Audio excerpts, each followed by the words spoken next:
હાલ ધારાસભ્ય ચૈતર વસાવા વડોદરા જેલમાં બંધ છે અને તેમના મત વિસ્તાર સાગબારાના ખોપી ગામ હલકપાડી ગામમાં ખેડૂતો છે તેમને જે જમીન પર ખેડાણ કરતા હતા ત્યાં વન વિભાગ દ્વારા અટકાવવામાં આવ્યો છે અને આને લઈને વિવાદ વકરતો દેખાઈ રહ્યો છે। હવે મામલો ગાંધીનગર સુધી પહોંચ્યો છે। ખેડૂતોએ ગાંધીનગર રજૂઆત કરીને શું માંગ કરી છે વિગતે વાત કરી। વૈષ્ણવજન તો તેને કહીએ જે પીડ પરાઈ જાનાને રે। દર્શક મિત્રો, નવજીવન ન્યૂઝમાં આપનું સ્વાગત છે। હું છું ફૈઝાન। હાલ જે સુરતના ઉમરપાડા તાલુકા અને ડેડિયાપાડાના સાગબારા તાલુકામાં જે ખોપી ગામ સહિતના જે ગામો આવેલા છે ત્યાં વન વિભાગ અને આદિવાસી સમાજના ખેડૂતો આમને સામને જોવા મળી રહ્યા છે, જેમાં કહેવાઈ રહ્યું છે કે વન વિભાગ દ્વારા જે ખેડૂતો અહીંયા જમીન ખેડતા હતા તેમને અટકાવવામાં આવ્યા છે, તેમના પાસે સનદ માંગવામાં આવી છે। ત્યારે બીજી તરફ ખેડૂતોનું કહેવું છે કે વર્ષોથી તેઓ આ જમીન ખેડી રહ્યા છે, આ દાવાની અરજીઓ પણ પેન્ડિંગ છે ને આજે તેમને કનડગત કરવામાં આવી રહી છે, ખોટી રીતે હેરાન કરવામાં આવતા હોય તેવા આક્ષેપો સામે આવી રહ્યા છે, જે બાબતે અવારનવાર વન વિભાગ અને ખેડૂતો વચ્ચે સામાન્ય ઘર્ષણ જેવી સ્થિતિનું નિર્માણ થઈ રહ્યું છે ને સંરક્ષણ દિવાલ બનાવવાની વાત ચાલી રહી છે। તેના કારણે ખેડૂતોમાં ખૂબ નારાજગી અને રોષ ભભૂકી ઉઠ્યો છે। ચૈતર વસાવાની ગેરહાજરીમાં વન વિભાગ દ્વારા જે ખેડૂતો સાથે વર્તન કરવામાં આવી રહ્યું છે તેને લઈને ખેડૂતો આ ઘટનામાં મુશ્કેલીમાં મુકાયા છે ને આંદોલન કરવાની તેમને ફરજ પડી છે। હવે આ મામલો ગાંધીનગર સુધી પણ પહોંચ્યો છે, જ્યાં આજે વિસ્તારમાં જમીન ખેડનાર ખેડૂતો છે તેમણે આદિવાસી મંત્રીઓને રજૂઆત કરી છે અને જે જમીન ખેડવા દેવામાં નથી આવી રહી તેને લઈને રોષ પણ વ્યક્ત કર્યો છે। પહેલાં દ્રશ્ય સામે આવ્યા છે ખોપી ગામમાં જે લોકો આંદોલન કરી રહ્યા છે, દ્રશ્યો જો। મારું નામ મહેન્દ્ર રામસિંહભાઈ વસાવા। અમે ઉકાઈ વિસ્થાપિત પરિવારમાંથી આવીએ છીએ। અમારા પૂર્વજોએ આ દેશના વિકાસ માટે પોતાની માલિકીની જમીન આપી છે અને અમારો તમામ પરિવાર વિસ્થાપિત થયો છે। આજે વિસ્થાપિત થયાના 40-45 વર્ષ થઈ ગયા અને અમે અહીં સગા સંબંધીના વિસ્તારમાં આવીને વસવાટ કર્યો છે।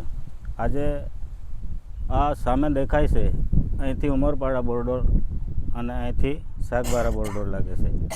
આ ઉમરપાડા જે બોર્ડર કહેવાય એ આપણા રાજપીપળા પશ્ચિમ ડિવિઝનની જમીન કહેવાય છે।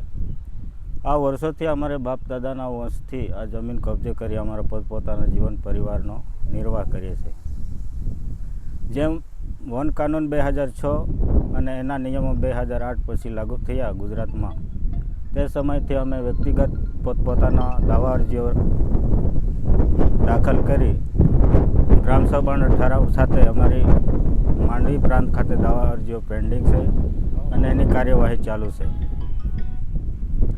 વર્ષોથી આ જમીન અમે કબજો કરી પોતપોતાના જીવન કરીએ છીએ, ત્યારે અમારી દાવા અરજીઓ લગભગ સાગબારાના 14 જેટલી દાવા અરજીઓ મંજૂર થયેલી છે અને બીજી દાવા અરજીઓ પેન્ડિંગ હોય, સાથે આ પેન્ડિંગ દાવા અરજીઓનો કાર્યવાહી પ્રગતિમાં હોય અને 2024ની અંદર ડિસેમ્બર મહિનાની 20 તારીખે જંગલ ખાતું પોલીસ ફોર્સ સાથે દરેક દાવેદારોને ધમકાવે છે અને ખેતી કબજો છોડાવવાનો અને ભાગી જવાનો પ્રયત્ન કરાવી ધમકાવી મારે છે। આજે દરેક દાવેદારોના ખેતરમાં મોટા મોટા રહેવાનો ઘર હતા, એ બધા તોડી અને દરેક દાવેદારોના ખેતરમાં વૃક્ષો વાવવાનું આ લોકોએ ખોટી રીતે ચાલુ કર્યું। અમે અગાઉથી જ એ લોકોને કીધું હતું કે અમે વર્ષોથી જમીન ખરીદીએ છીએ અને તમારા પર કોઈ લેટર હોય, હુકમ હોય તો અમને બતાવો। તમારે કોઈનો કોર્ટનો હુકમ આપ્યો હોય, કોઈ સરકારે કયો તમને હુકમ આપ્યો હોય વૃક્ષારોપણ કરવા તો એ બતાવો। તો એ કહે કે અમને કંઈ પ્રૂફ નથી આપ્યો હોય। અમે દાવા અરજીઓના તમામ પુરાવા આપીએ છીએ, એ માન્ય નથી અને ખોટા પુરાવા છે એમ કરી અમને ધમકાવે છે। અમારી દાવા અરજીઓ ખોટી છે અને તમને સનદો મળેલી છે એ પણ ખોટી છે, આવી રીતે અમને ગુમરાહ કરીને હટાવવાનું કામ કરી રહ્યા છે। અમારે પોતપોતાના પરિવારને આ જમીન પર જીવન જીવન નિર્વાહ કરીએ છીએ. આજે અમારો પાક વાવ્યો હતો. આ જંગલ ખાતાના કર્મચારીઓ દ્વારા દવા છંટકાવ કરી અમારો પાકનું નુકસાન કર્યું છે અને ગયા વર્ષે પણ અમારા પાકનું નુકસાન કરી મકાનો તોડી નાખ્યા હતા. એ પણ અમારે સાબિત છે. એ બધું તમને જોઈએ તો આપીશું અમે. તો અમે ખાલી એટલે કહેવા માગીએ છીએ કે આજ સુધી અહીં કોઈ પણ પાર્ટીનો પક્ષ પાર્ટીનો ચૂંટાયેલો પ્રતિનિધિ કે વ્યક્તિ અહીંયા આવીને અમને સહકાર આપ્યો નથી. અને ખાલી એ લોકો મીડિયામાં પોસ્ટ મૂકે છે કે આ પાર્ટીના છે, ફલાણા પાર્ટીના છે, ગેરઆદિવાસી છે. અમે સંવિધાનથી ચાલીએ છીએ અને સંવિધાનને માનીએ છીએ. આજે અમે આદિવાસી તરીકે પણ સાબિતી આપીશું. અહીંયા કબજો કર્યો છે અને વર્ષોથી ખેતી કરીએ છીએ એની પણ સાબિતી આપીશું. અમારા તમામ સ્થળ પર પુરાવા બી છે અને બધી રીતે અવેલેબલ છે. અમે કોઈના ગુમરાહથી કે કોઈને ખોટી રીતે ચાલતા નથી. પોતપોતાના વ્યક્તિગત અધિકારીઓ માટે અમે લડીએ છીએ અને અધિકાર જે પણ અહીંયા પ્રતિનિધિ આ સમસ્યાને લઈને નિરાકરણ આપવા તૈયાર છે તો એની જોડે અમે સાથ અને સહકારથી ચાલીશું.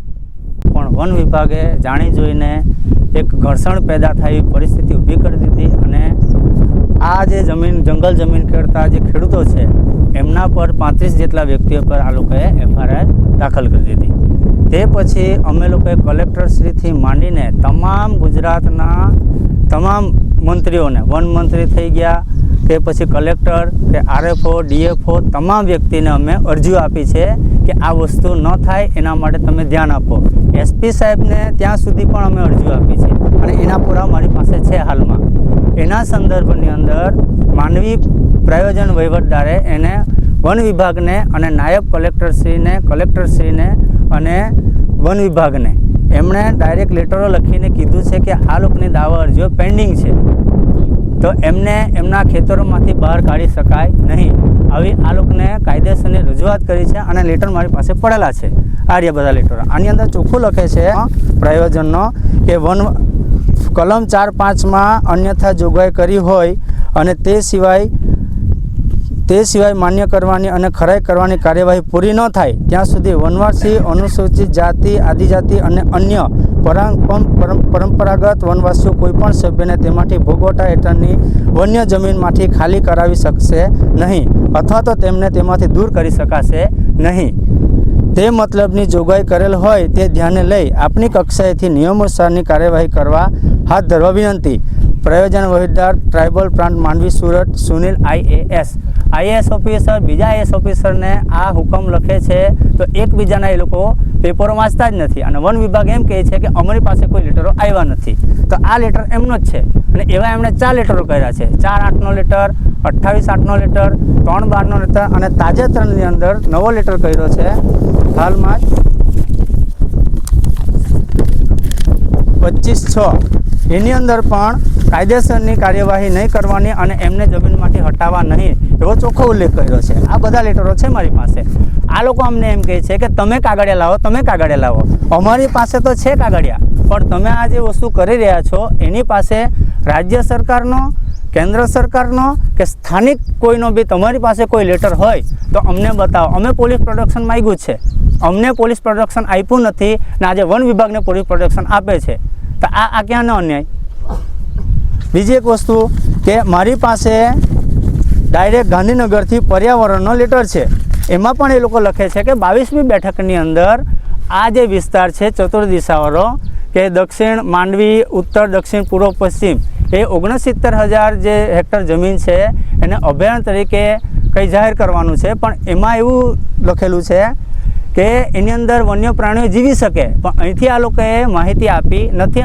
હજુ હાલની અંદર આ કામ બંધ છે અને અમે કોઈ કામગીરી આવી ચાલુ કરી નથી. આમ ચોખ્ખું લખે છે, છતાં પણ વન વિભાગ માંગતો નથી. અમારા ખેડૂતે આજે જમીન ખેડીને અહીંયા પાક વાવેલો હતો. એ પાકની અંદર આ લોકોએ શું કર્યું છે કે દવા છાંટી દીધી છે અને જેના ખેતરો ખાલી છે એની અંદર એ લોકોએ કોઈ પણ ઝાડના બધા બિયારણો અંદર નાખી દીધા. એટલે કંઈ અમે જ આટલું બધું એ થોડા કરવાના છે ભાઈ. અમે પણ કાયદેસર લડીએ છીએ, કાયદામાં રહીને લડીએ છીએ. 2008ની અંદરથી અમે લોકોએ આ દાવા અરજીઓ દાખલ કરેલી હતી. તેની અંદરથી ઉમરપાડા અને સાગબારા એ બંને ભેગા મળીને આ દાવો અરજી કરે 608 દાવા ને એ ઉપરાંત નાલ અને ખોપી ગામ એ 600 એટલે 1200 ખેડૂતો આની અંદર જમીન કરે છે, પણ એની અંદરથી ખાલી માત્ર ને માત્ર 24 કે 25 જેટલી એ લોકોએ આ દાવા અરજીઓ મંજૂર કરી, જેની સનદો આપી. હવે એ લોકો એમ કહે છે કે સેટેલાઇઝ પ્રમાણે, હવે આ એરિયામાં કયો સેટેલાઇઝ નહીં દેખાતો હોય? અહીંયા માલ છે, મારી પાસે GPS ફોટા છે. અમે જ્યારથી ખેડૂતો ખેતી કરીએ છીએ, અમારો કપાસ હોય, જુવાર હોય, તુવેર હોય, ગયા વર્ષે તમામ તુવેર લોકો કાપી નાખી, એના પણ વિડીયો છે મારી પાસે. છતાં પણ આ લોકો કોઈ સરકાર અમારા પર ધ્યાન આપી રહી નથી. મારો છેલ્લો શબ્દ એક જ કહેવાનો છે, અમે બે વસ્તુ પર ચાલીએ છીએ, એક તો ચંદ્રશેખર આઝાદના નિયમ પર અને ગાંધીજીના નિયમ પર. અમે હમણાં હાલ જે ચાલી રહ્યા છે ગાંધીજીના નિયમ પર ચાલી રહ્યા છીએ કે જ્યાં સુધી અમને ન્યાય મળી જાય તો સારું, બાકી પછી અમે ચંદ્રશેખર આઝાદનો નિયમ અમે અપનાવીશું. જે રીતે આપ દ્રશ્યમાં જોઈ શકો છો કે મોટી સંખ્યામાં લોકો અહીંયા એકત્ર થયા છે અને તેમની માંગ છે તેમને જમીન ખેડવા માટેની મંજૂરી આપવામાં આવે.